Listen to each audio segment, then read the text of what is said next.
But today we're going to look at the beliefs, the background. This is fundamental. We need to understand where Islam is coming from.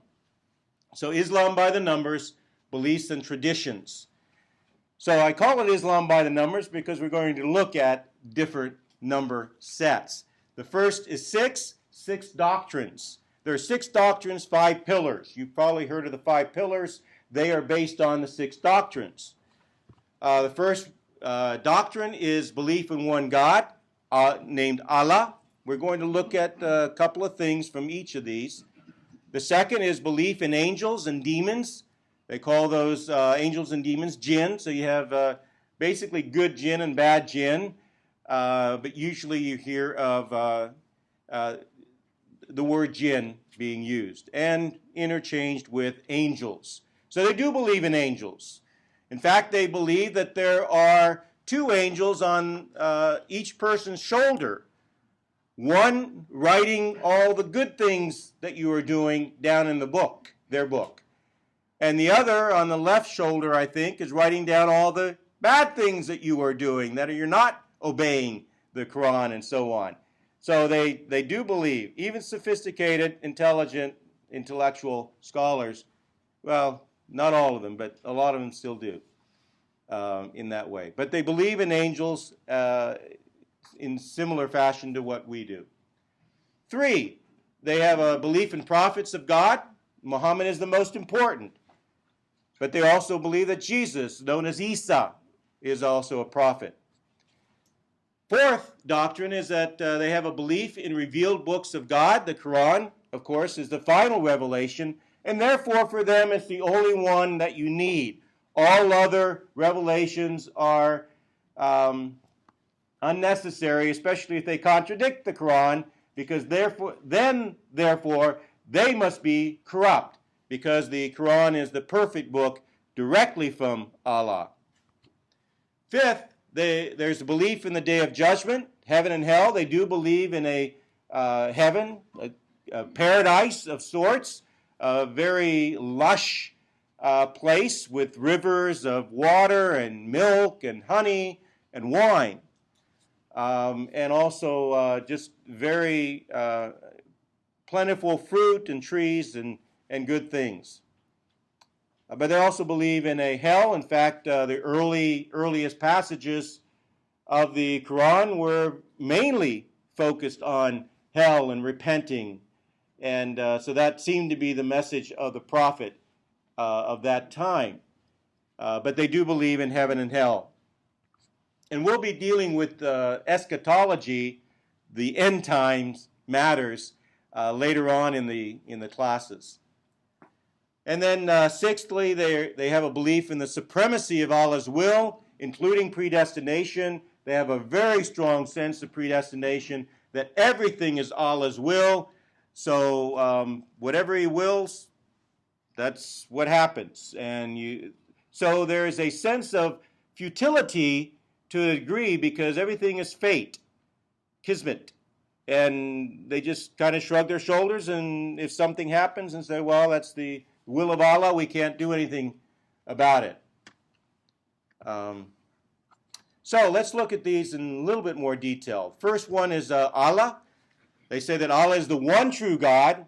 They believe, like we do, that there's only one God, but we believe in a triune God, and they believe in a very strong Unitarian idea of God.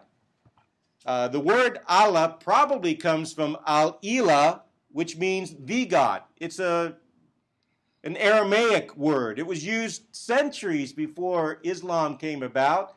It was one that they say Muhammad would have chosen from the 360 gods that were supposedly in the Kaaba, the black box in Mecca, and that this was the one that seemed to be the chief of the gods, or the only God. And so he kind of pushed that idea. So Allah comes from al-ilah, the God. But this is a word that was just common, used by Christians at that time. And even today, Arabic Christians often use the word Allah to refer to the Christian God. But they're referring to the Christian God and referring to Allah as a triune God, because they're Christians. But Muslims, of course, would not, and they want to differentiate. They believe that Allah is an absolute unity and cannot be known. He's unknown.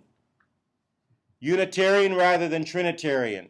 And they have a very difficult time with the Trinity and ridicule it and ask you questions about it. So be prepared. If you're going to talk to a Muslim, they're going to bring that up. Keith, have they ever brought up the idea of Trinity with you? All the time. Some questions in regard to the name of God, and these are things that we're going to deal with next week. First question, are Allah and Yahweh the same God? There's one God. Are they worshiping the same God just a little bit differently? That's what a lot of people propose. What does it mean? What's significant about that question? We're going to explore that next week because that is crucial. Another question, can the father of Jesus be the God of Muhammad? That was the title of a book that Timothy George wrote, and it's there on the table out in the atrium. Very good book that deals with this. But we'll deal with these questions next week. They also believe in prophets, and they believe Muhammad is the last and greatest of the prophets. And Jesus, they say, was a sinless prophet. Even the Quran points to him as a sinless prophet, one who did miracles, and the Quran does not mention any miracles of Muhammad. But Jesus is considered as neither the greatest prophet or as God himself. That is the greatest of all sins, to associate someone like Jesus, a prophet, a mere prophet in the eyes of Islam, to be in with or associated as God himself. Now, there are only 26 prophets named in the Quran, but they do believe that there are about 124,000 that were sent. A number of these were also messengers, and they had parts of the revelation from Allah, and that would have been recorded in their different books. So they believe that Moses was a prophet who had a book as well, so he was a messenger. And David had the Psalms, so he was a messenger as well as a prophet. And Jesus, or Isa, was a prophet, and he had the book called the Injil. But I know it's small up there, but the ones in yellow are ones that are not found in the Bible. All the other ones are found in the Old Testament, New Testament. They're all pilfered from there. So 19 of them are from from our familiar sources. But the ones that are not, Hud, Ilyas, Al-Yasa, Muhammad, Saleh, Shuaib, and Uzair. Most of those are from the northern region of religions of Arabia, not the southern region. So that itself is an interesting point. But the other ones are from the Bible. And the stories are retold, but in a different form in the Quran, almost in an Arabized formula. But you have Adam, Job, David, Ezekiel, Aaron, Abraham, Enoch, Jesus, known as Isa, Isaac, Ishmael, Lot. You have Moses, Noah, Solomon, John, Joseph, Jacob, Jonah, Zechariah. Familiar names, familiar stories, though there are differences in those stories. But those are the prophets that they give homage to. Okay? Any questions so far about these different beliefs? Yes, Elliot? Those other prophets that we see in the Bible, are they accurately portrayed? No, the stories are changed. For example, with Adam, of course, named as a prophet. But you have the story of Cain and Abel. And we know that Cain killed Abel and buried him, and that Adam found out and was very deeply grieved. But in the Quran, there is the addition of a crow that is scratching on the ground when Adam comes by looking for Abel, and Adam notices that there's blood on his claw. So he digs up and finds Abel buried there. Where did that crow come in? It's not in any of the scriptures, any the Old Testament, any of the stories. Well, it comes from a 3rd century A.D. Addition to the Old Testament, what is called a Targum or Midrash, an extra biblical story of this crow. 3rd century. Where is it? Why does it find its way into the Quran when it was not in the original story at all? So you have a lot of additions, a lot of changes, a lot of deletions, a lot of things that did not happen. The story of Mary, the mother of Jesus, they believe that she was a virgin, but their story is that she went down to Mecca to give birth, and she was holding on to a palm tree when she gave birth. And Jesus, when he came out and he was in the cradle, he spoke in full sentences, gave a prophecy when he was just a few days old from the cradle. Where did that come from? It comes from a apocryphal book from the Gnostic Gospels, 2nd, 3rd century A.D., where they have the infant Jesus speaking from the cradle miraculously. So they're taking all these stories that they've heard and they find them in the Quran. Interesting understanding. Now, I do write a little bit about that in my book, about those particular things as well. But good question. Another question back there? Yes, Chuck? You said that there could be wine in heaven for them, so why can't they have wine here then? Very good question. It seems like in paradise they can have all the things that they're forbidden from having now. For example, you've all been aware of the 72 virgins, especially for those that fight in the battle for Allah and are killed in the battle. Then they have a reward in heaven. Well, that's forbidden here. Wine is forbidden, alcohol is forbidden here, but it flows freely. But it's not supposed to be alcoholic or fermented up there, and it's not supposed to give you a headache or any problems. That's what they say. But it is an interesting irony, I would say. Yeah, good point. It does not connect well.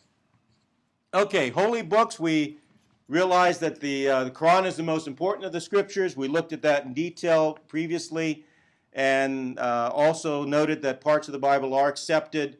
Jews and Christians are considered people of the book, so they are supposed to have special favor. But today, the most persecuted religious people in the world today are Christians. And the greatest persecution comes from Muslim countries upon the Christians. So they are not honoring people of the book. But one reason is they believe that these other books, other writings that came before, have been corrupted. Why were they corrupted? Why do they consider them to be corrupted? Because they contradict the Quran. So therefore they cannot be accurate because they contradict the Quran, and the Quran is the most perfect of all books. It makes sense, it's logical, but it's not historical. The three that they often mention, the Torah, which is the Pentateuch of Moses, the Zabur, the Psalms of David, and the Injil, the Gospels of Jesus. But they say that we don't have these in the same form. They're not around.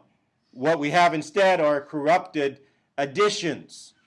So that's why you need to know about the authenticity of the Bible, our Bible, and how we can go back and look at the earliest manuscripts and validate that, yes, what we have today is what was given to the first writers of the Gospels and the letters.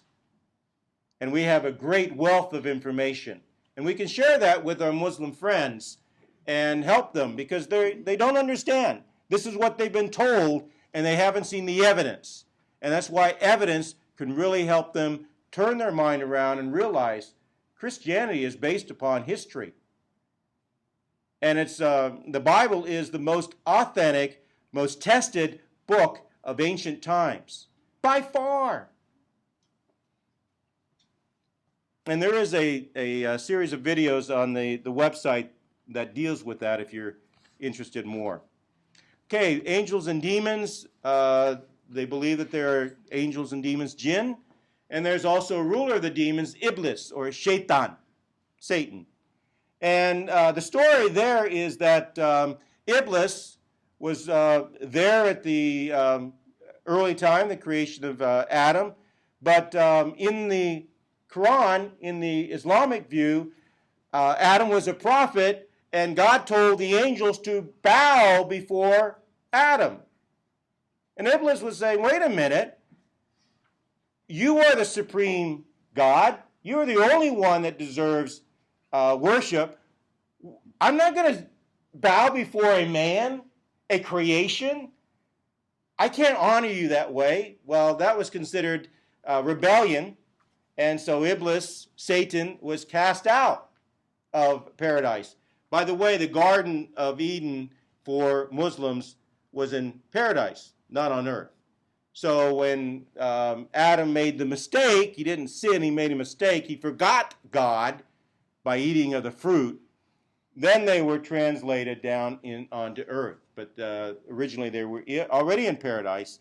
And so Satan was kicked out of paradise because he rebelled, because he refused to do what God had told them that they should not be doing anyway.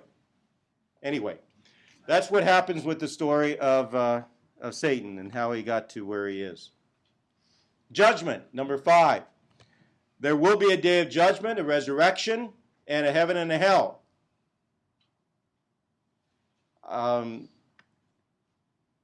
Very interesting stuff that comes up with the whole idea of eschatology and that judgment, what's going to happen. But I'll let you wait until then because it's pretty complex. Salvation is man's responsibility, depends on a man's action and attitudes and not God's grace. This is what is important to realize. Islam is based on works. Those of you who were at the earlier service, I'm sure you heard this. It's not by works, it's through faith in Jesus Christ. And that's the beauty of Christianity. Christianity is the only religion that has that. All other religions, all other cults have you do works to some degree. But Christianity says the works are not going to get you there. But for Islam, that is a very central idea. Number 6, Allah's will. There's a belief in the supremacy of Allah's will. This deals with the tension between Allah's foreordaining and human free will. So, and this will pick up more even next week. The sayings of Muhammad, recorded in the Hadith, favor a view of predestination more than the Quran. So as it developed, remember the Hadith were written 200 years later, you have a much stronger view of predestination, of fate, of kismet, of not being able to change anything. In fact, it's to such a degree that there are many Muslims who believe that every moment God recreates the whole world, all the atoms, all the connections, all our bodies, everything is recreated every moment of every single day. And that's part of his control, part of his power, part of this whole idea of fulfilling his will. And so a favorite phrase of Muslims is, Inshallah, if Allah wills. If someone dies, inshallah, it's God's will, Allah's will. If something happens that's good, inshallah, everything is according to his will. But it's almost giving over to fate. Okay, so those are the 6 doctrines that lead to the 5 pillars. The 5 pillars, you have Shahada. I'll explain these in a moment. The creed, the salat, the prayer, zakat, the tithe, Sawm, which is practiced during Ramadan, which is the fasting, and Hajj, the pilgrimage. This is it, these 5 pillars. And that's why Muslims say, our religion is easy, it's simple. There are only 5 things that we're supposed to do, plus the 10,274 other things that are required of them. I'm just making that up. I mean, it's a very strong religion of works, and so you have to do all these things in order to be favorable to Allah. But indeed, these are the basics, 5 pillars. Shahada, prayers, fasting, charity, and pilgrimage. But as we know, if you have a faulty foundation, the building's not going to stand. And we're going to see that the pillars are not standing. They're falling. And ideas have consequences. When you start off with bad ideas, especially in a religion which considers itself a political ideology, what we call a religious-based political system. Well, it's a worldview, but I'm thinking of the term where it's a theocracy. Thank you. Theocracy is where you say that the religion rules, your God rules everything, and that's how Islam is. Whereas in Christianity, we can live in a secular society. We can live in a communist society. We can live in any type of society because our beliefs are different. They're from a higher place. But ideas have consequences, and these consequences are very grave indeed. Okay, the first one, Shahada, is the recitation of Islam's creed, and this is the Arabic spelling of Shahada, and the meaning is that it's the main creed of Islam, declares belief in the oneness of Allah and the acceptance of Muhammad as the main prophet of Allah. This would be the creed at the top. You have there's no God but Allah, and Muhammad is his prophet. So La ilaha illa Allah, Muhammad Rasul Allah. And if you say that 3 times in the presence of 2 witnesses, and you say it with sincerity, then you can consider yourself a Muslim. Okay, that's all that you have to do in order to become a Muslim. Say this creed, believe it, and that's it. Don't say it.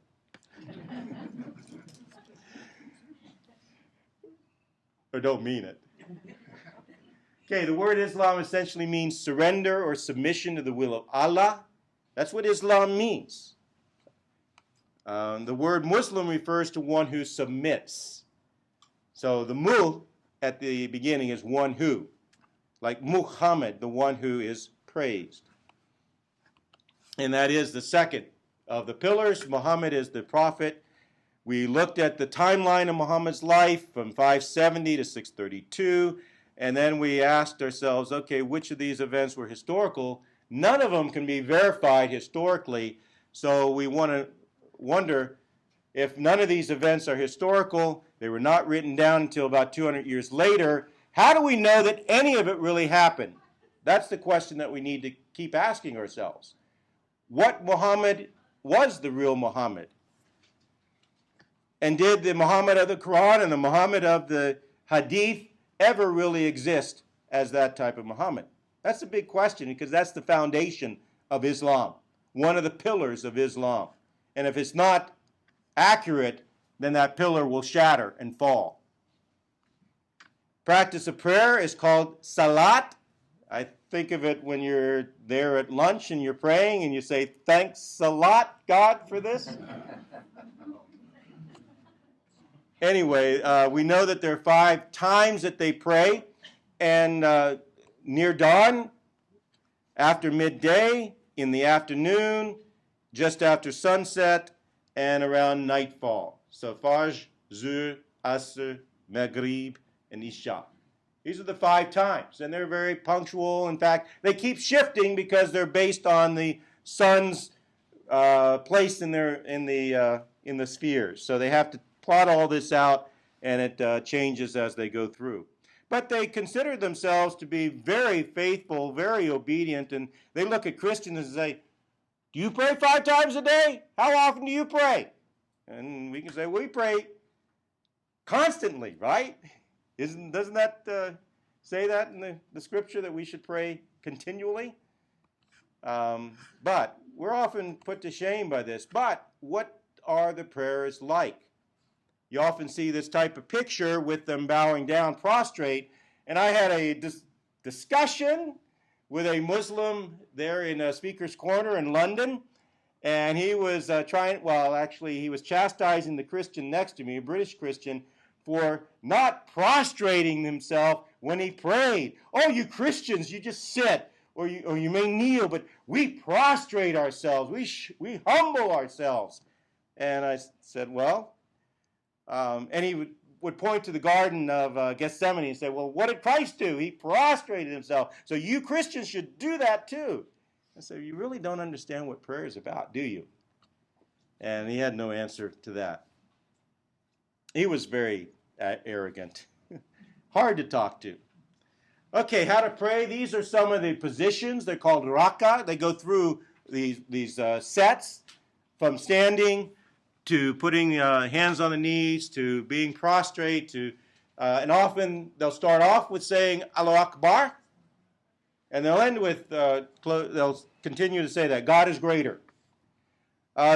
First, they have to wash, so every time they do prayer, they have to perform ablution. They start off by standing toward the Qibla, the direction of Mecca, and every mosque has a little niche called the Qibla, which shows the direction of Mecca, because that is what you're supposed to do. Now, who's in Mecca? Nobody's in Mecca. What is in Mecca? The Kaaba is in Mecca. What does the Kaaba have that they're supposed to point to? This meteorite that's stuck there from pre-Islamic times. The Kaaba is from pre-Islamic times. The circumambulation around the Kaaba is from pre-Islamic times. It's a pagan ritual. The things they do on the Hajj are all pagan rituals that they have pulled into their worship, and which is also interesting. You start saying Allahu Akbar, Allah is greater. They recite the Al-Fatiha, first surah in the Quran. That's every day they go through this. 7 times, and they go through it a number of times, but at least 5 times during these prayers. And in those prayers, every time is condemning Jews and Christians as infidels and that they need to be wiped out. Every time. Every day, that's over and over and over, repeated through their prayers. And the prayers are all in Arabic. All of this goes in Arabic. You have a time where you can give a private prayer to yourself, but everything else is ritualized. And they do this 5 times a day.